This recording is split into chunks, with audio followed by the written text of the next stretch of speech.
IIM UPSC tuitions only in Tirumala IAS institute Chaitanyapuri. Call చేసి ఇప్పుడే join అవ్వండి. ఆన్లైన్ బెట్టింగ్ ఎన్నో కుటుంబాల్లో విషాదాన్ని నింపుతోంది. సులభంగా డబ్బులు సంపాదించొచ్చనే ఆశతో యువత బెట్టింగ్లకు అలవాటు పడి సర్వం పోగొట్టుకుంటున్నారు.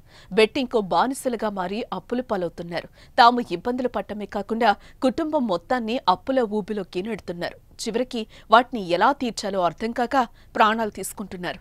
తాజాగా కామారెడ్డి జిల్లాలో ఓ యువకుడు బెట్టింగ్లో భారీగా నష్టపోయి తనువు చాలించాడు.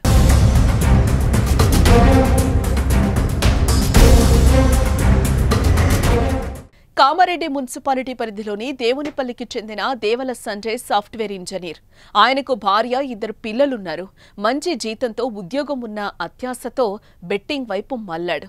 వందల నుంచి మొదలైన సంజయ్ ఆట లక్షలకు చేరింది. గత 2 ఏళ్లుగా భారీగా పోగొట్టుకున్నాడు. పోయిన సొమ్ము తిరిగి రాబట్టేందుకు గ్రామస్తులతో పాటు తెలిసిన వాళ్ల దగ్గర భారీగా అప్పులు చేసి వాటిని కూడా పోగొట్టుకున్నాడు.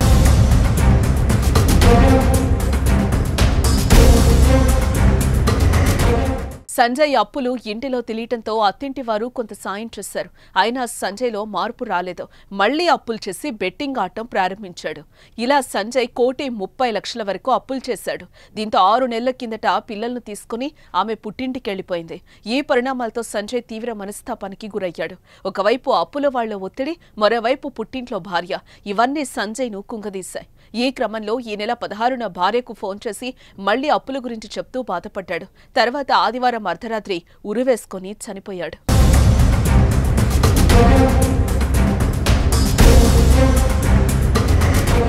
ఇలా బెట్టింగ్ యాప్స్ కు బానిసలుగా మారి యువత జీవితాలు బుగ్గిపాలు చేసుకుంటున్నారు. బెట్టింగ్ నింపుతున్న విషాదాలు రోజురోజుకు ఎక్కువ అవుతున్నాయి. చేతిలో స్మార్ట్ ఫోన్ కొందరి జీవితాలను చెరిపేస్తోంది. ఆన్లైన్ బెట్టింగ్స్ యాప్స్ కు బానిసలుగా మారుతున్న యువతరం వారి బంగారు భవిష్యత్తును నాశనం చేసుకుంటున్నారు. బెట్టింగ్స్ కోసం చేసిన అప్పుల ఊబిలో కూరుకుపోయి బయటకు రాలేక చావును పలకరిస్తున్నారు. బెట్టింగులకు పాల్పడి ప్రాణాలు కోల్పోవద్దని పోలీసులు హెచ్చరిస్తున్నారు.